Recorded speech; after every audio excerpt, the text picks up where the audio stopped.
Përshëndetje dhe mirë se po takohemi edhe këtë të diel në emisionin Shkollë Gjakove. E diela këtë javë na solli në shkollën fillore të mesme të Ulët, dëshmorët e Dushkajës në fshatin Bardhaniq. Ne akoma jemi jashtë këtu dhe po e shohim që shkolla e ka një mjedis, një ambient të mrekullueshëm me shumë gjelbërim. E padyshim që ne po e shohim ambientin e jashtëm, por tani do të shkojmë edhe brenda. Do të zhvillojmë intervistat e ndryshme me stafin arsimor, si dhe do të shohim infrastrukturën e brendshme të cilën shkolla fillore dëshmorët e Dushkajës e ofron. E jani bashkë me ne që të mos u mbisni asgjë nga shkolla. E jani.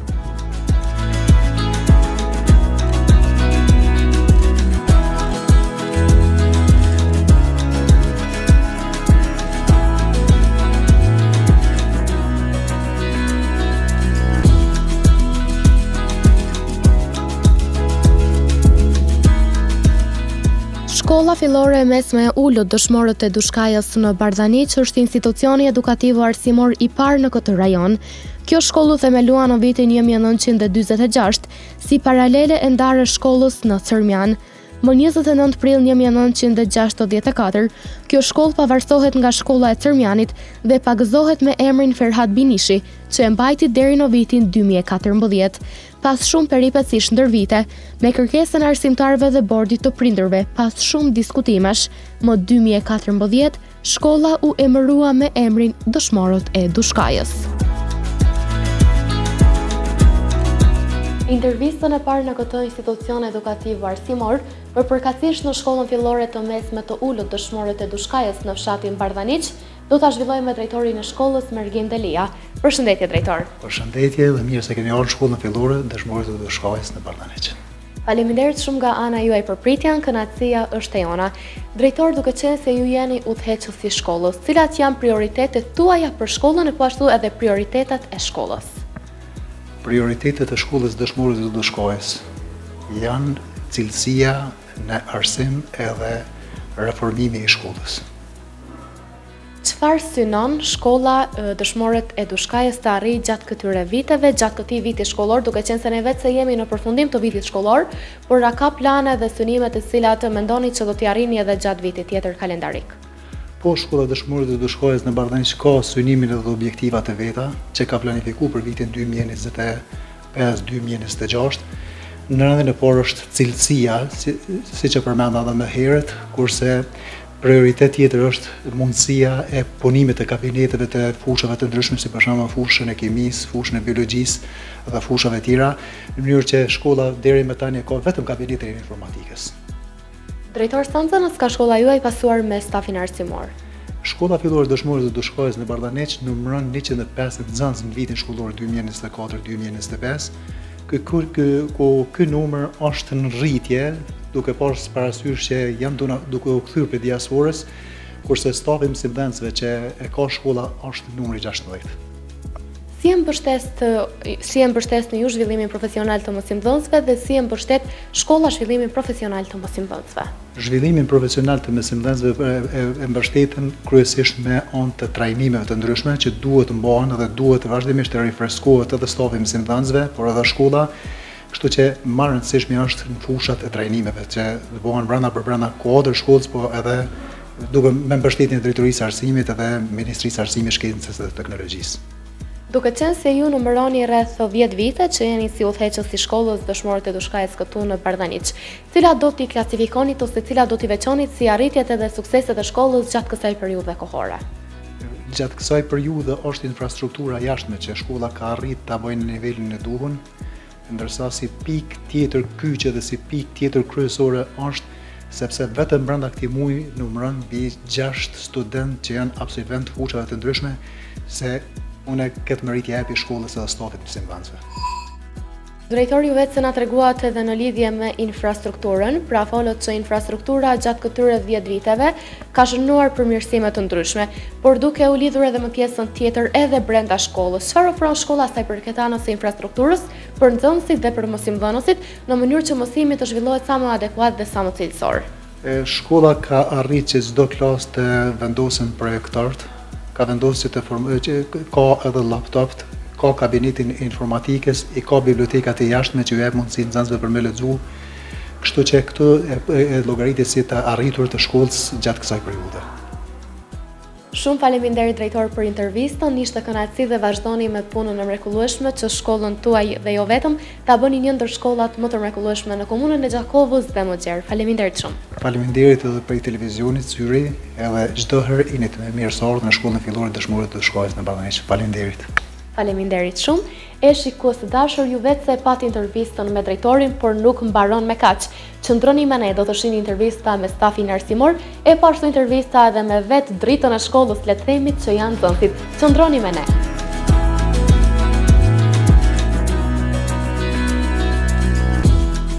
Në këtë shkollë vepron edhe psikologu i cili përkujdeset që nxënësve t'ju ofroj komoditet në shprehjen e problemeve me të cilat ata mund të ballafaqohen. Me Baton Haxhi Beqerin, psikologun e shkollës këtu në shkollën dëshmore të Dushkajës, do të flasim pak më shumë në lidhje me rolin e psikologut në shkollë. Përshëndetje. Përshëndetje dhe ju. Mirë se keni ardhur në shkollën tonë. Faleminderit shumë nga ana juaj, është kënaqësi. Atëherë, cili është roli i psikologut në shkollë? Psikologu i shkollës, ose më konkretisht shërbimi psikologjik nëpër shkolla, përfshin një shërbim i cili ofrohet në mënyrën ekipore, ku brenda këtij ekipi përfshihen të gjithë aktorët që veprojnë në shkollë, siç janë stafi drejtues, drejtori, menaxhmenti i shkollës, arsimtarët dhe komunitetin e përgjithësi, domethënë qytetarët, gjithmonë në ofrimin e një ambienti sa më të përshtatshëm psikologjik dhe emocional për të gjithë nxënësit edhe stafin që e frekuentojnë shkollën.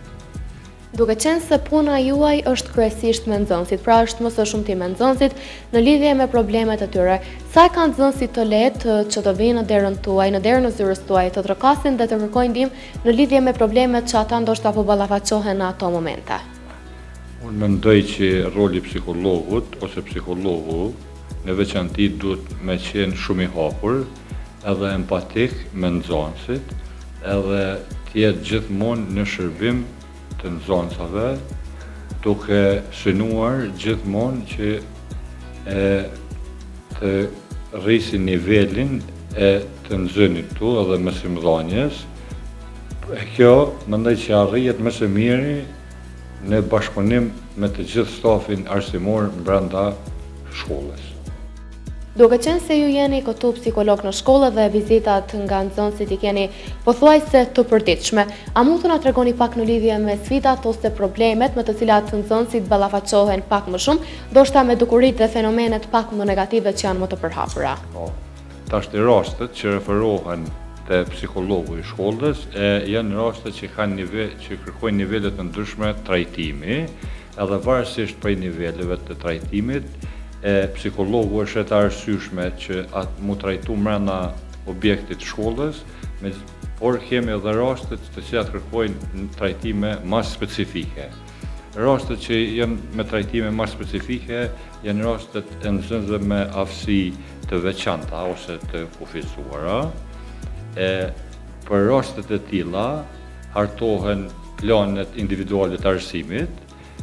Në hartimin e këtyre planeve marrin pjesë të gjithë aktorët e shkollës. Roli psikologut është të jap këshilla lidhur me nivelin e të nxënit të nxënësit në fjalë, edhe në bazë të këtyre karakteristikave atëherë vjen dete formulimi i planit të. Sfidë tjetër për psikologun e shkollës është evidentimi dhe parandalimi dukurive negative, siç janë për shembull dhuna në shkolla, duhoni, alkooli edhe substancat narkotike. Fatmirësisht nuk kemi raste aq evidente nëpër shkollat e Dushkajës, ku operoj unë si psikolog, por megjithatë roli im si psikolog është që të jem gjithmonë vigjilent që të parandalojmë rastet e tilla nëse ka tendenca për mu zhvillu, edhe nëpërmjet trajnimeve, nëpërmjet këshillave psikologjike të sensibilizojmë komunitetin këtu, edhe drejtorin, edhe arsimtarët, po edhe nxënësit në parandalimin dhe evitimin e këtyre rasteve.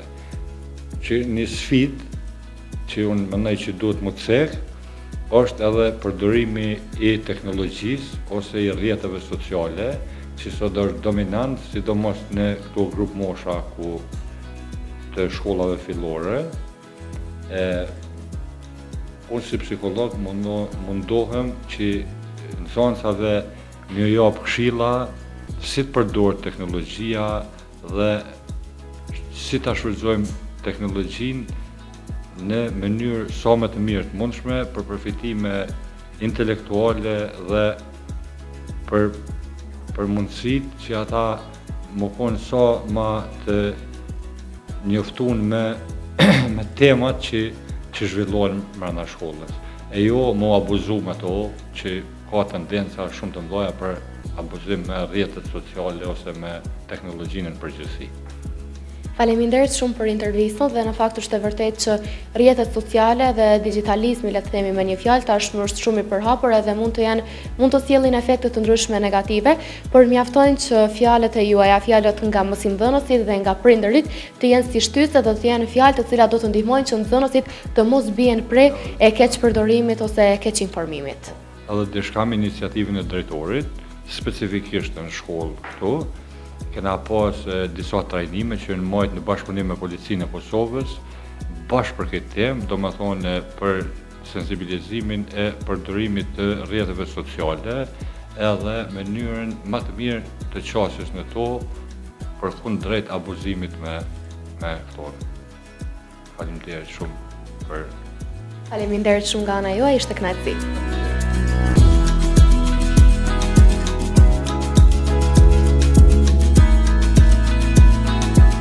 Një tjetër intervistë në lidhje me menaxhimin e orës mësimore dhe aktiviteteve të ndryshme që praktikojnë në këtë institucion e zhvillua me një tjetër mësimdhënëse të shkollës.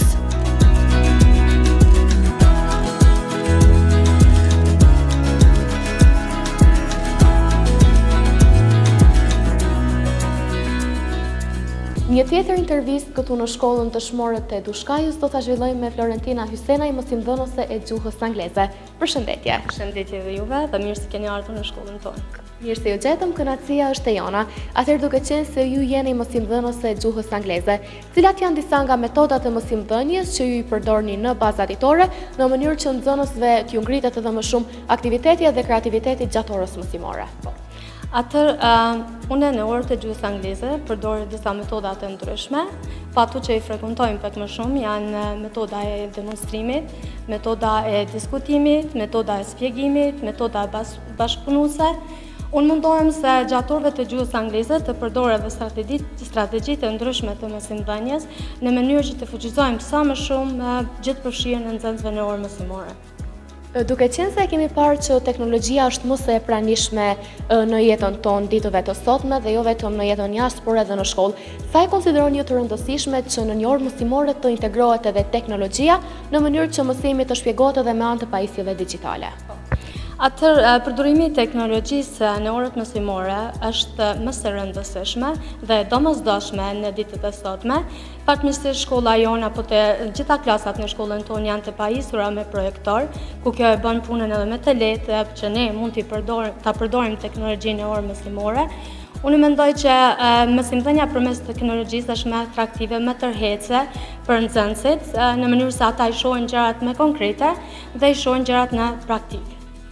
Po, dhe duke qenë se anglishtja tashmë është një gjuhë më së shumti e populluar, le të themi, dhe përdoret në të gjitha vendet e botës, aktivitetet e ndryshme të cilat ju i zhvilloni në klasë në gjuhën angleze, sa kanë nxënësit interesim që të inkuadrohen në ato aktivitete dhe të ndjekin ato aktivitete dhe sa shprehin ata interesim që të mësojnë dhe të zgjerojnë edhe më shumë njohuritë e tyre sa i përket gjuhës angleze? Përveç në orët mësimore që nxënësit janë të angazhuar mjaft të mirë në lëndën e gjuhës angleze dhe është edhe vetë si lëndë shumë atraktive dhe i bën që ndihen mirë në orët e gjuhës angleze sepse çdo ditë mësojnë gjëra të ndryshme, gjëra të reja, jo vetëm për vendet në Kosovë, kështu po mësojnë edhe për gjëra të ndryshme, kultura të ndryshme në mbar botën.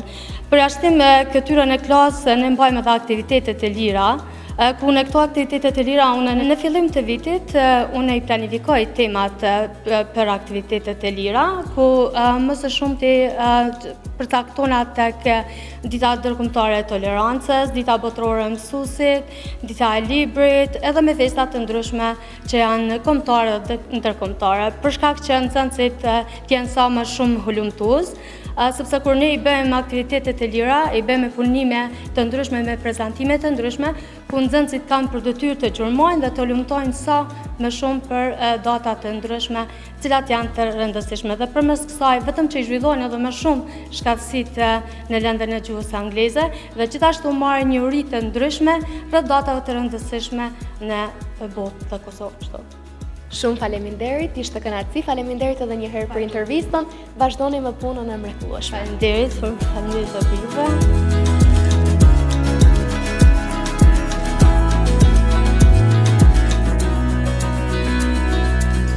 Një nxënëse e shkollës për ne recitoi edhe një poezi, e duke na treguar edhe për dëshirat dhe pasionet e saj.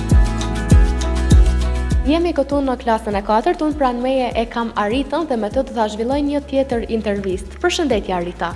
Përshëndetje edhe për ju, unë jam Arita Rexhepi. Arita, cila është lënda jote e preferuar në shkollë? Lënda ime e preferuar në shkollë është matematika dhe gjuha angleze. E pse të pëlqejnë pikërisht këto të dyja lëndë? Çfarë ka të veçantë matematika për ty dhe çfarë ka të veçantë gjuha angleze për ty? Cilat janë ato elementet që kanë bërë që këto dy lëndë janë më të preferuara? Të gjuha angleze më pëlqen sepse në të gjithë vendet ku janë flitet gjuha angleze, dhe matematika më pëlqen sepse mund të llogarisë numrat. Shumë bukur Arita. Arita, e ti tash pranë teje e ke librin e gjuhës shqipe, apo ju mësoni këtu vjersha të ndryshme, mësoni tekste të ndryshme dhe gjithçka që ka të bëjë me gjuhën shqipe. E ne e kemi faqen fiks këtu në poezinë Gjuha Shqipe të Ëndre Mjedjes. Arita, mund të na recitosh ti neve këtë poezi? Po. Përmbi zogjë lëshon bylbyli, gjuha shqipe më shëngullon, përmbi re që jep zymbyli, pa da zemër ma ngushllon.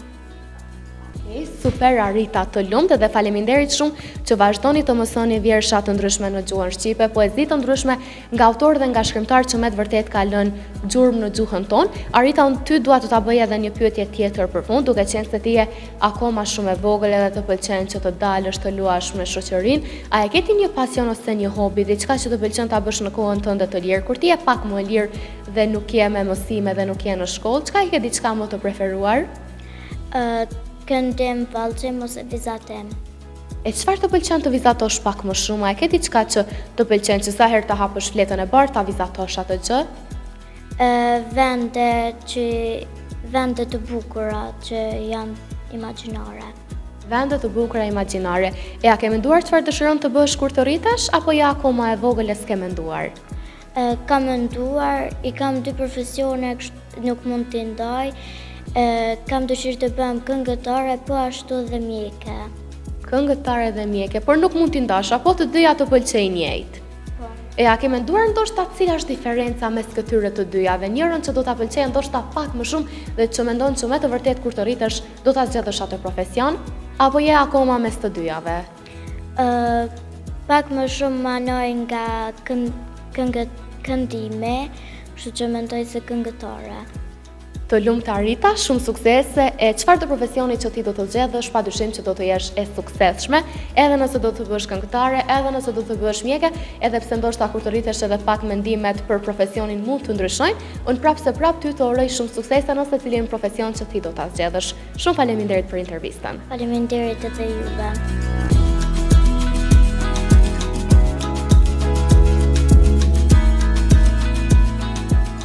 Duke lidhur edhe për kushtimin e vazhdueshëm të mosimdhënësve, ne folëm edhe për metodat e mosimdhënies të aktivitetet të ndryshme që zhvillohen në këtë shkollë.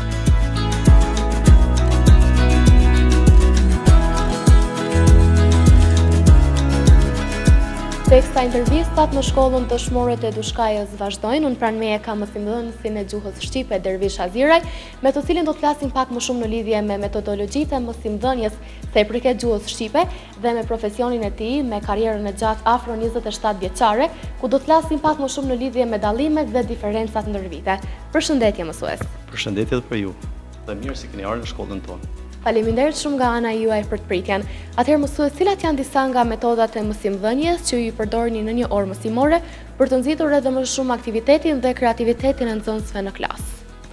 Disa nga metodat që ne i përdorim në orën mësimore janë metoda shpjegimit, metoda ilustrive, metoda demonstrimit edhe bashkëbisedimit.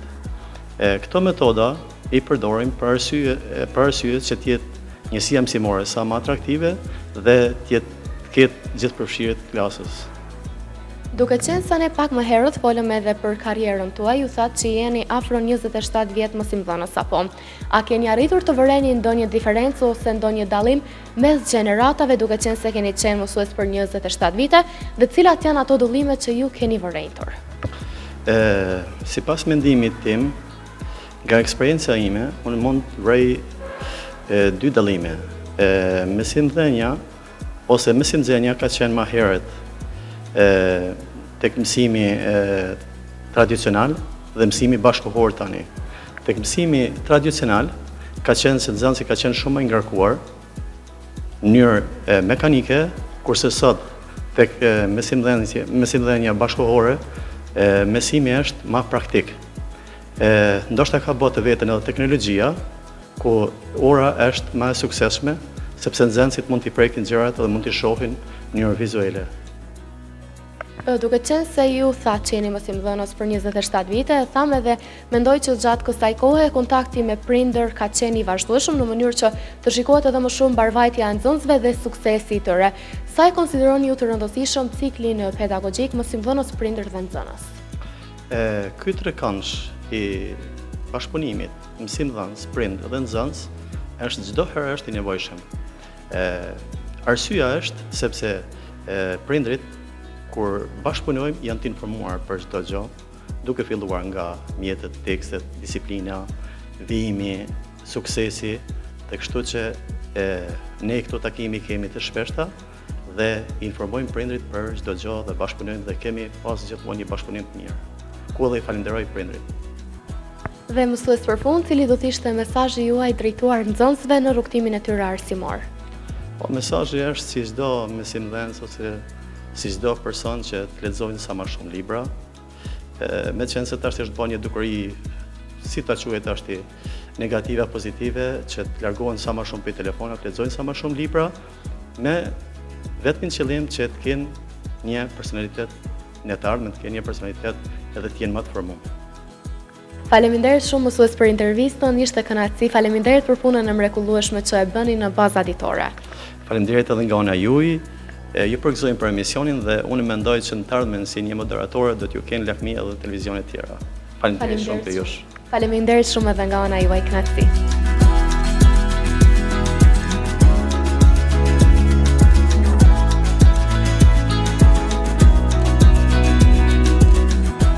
Tek këndi i librave në shkollën dëshmore të Dushkajës, intervistat për pasionet e talentet e tyre, i zhvilluam me 2 nga shumë nxënësit e mrekullueshëm të shkollës.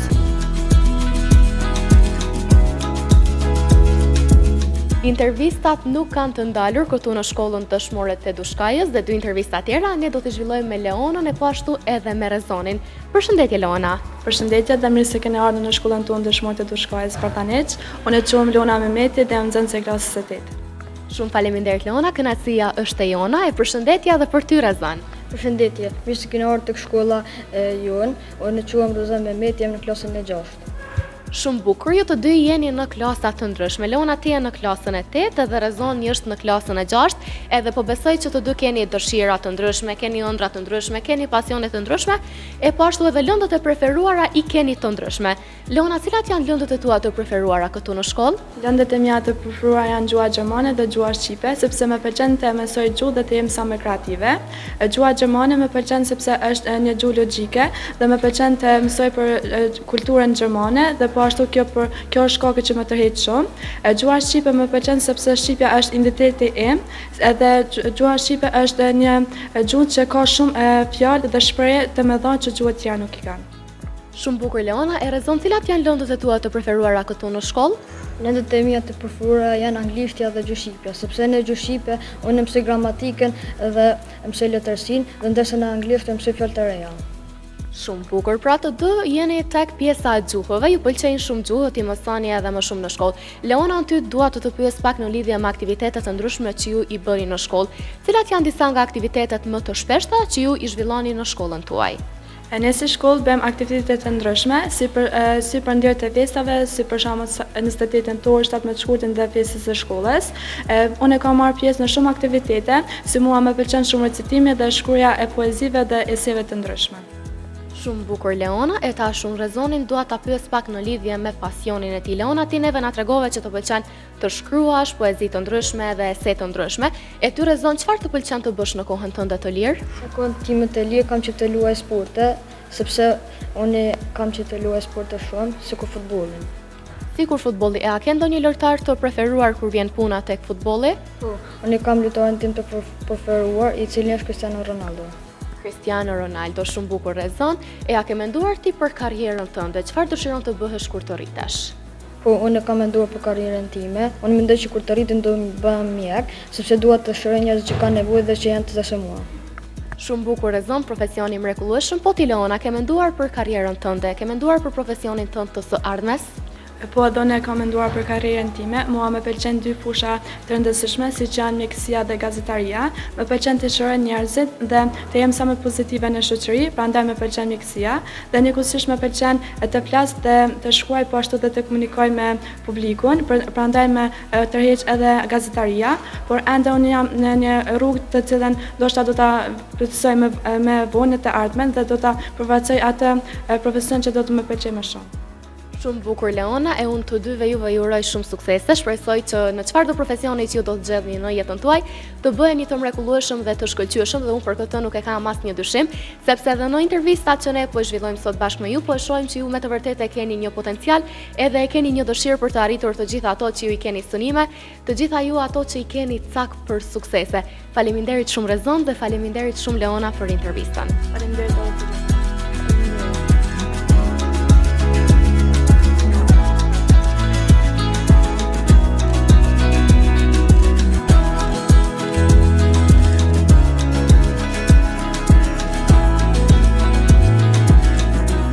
Vizioni i këtij institucioni mbetet sigurimi i cilësisë në arsim dhe një ambient sa më i ngrohtë për t'ju ofruar nxënësve mësime sa më të mbara, sepse dia mbetet gjithmonë çelësi për sukses. E diela e kësaj jave na solli këtu në fshatin Bardhaniq, në shkollën fillore të mesme të Ulët Dëshmorët e Dushkajës. Patët mundësinë të shikoni staf profesional me nxënës të cilët me të vërtetë kanë një potencial jashtëzakonisht të madh dhe padyshim që në të ardhmen do të jenë suksesi dhe shkëlqimi i shtetit tonë. Faleminderit shikues të dashur që ishit bashkë me ne deri në këto çaste.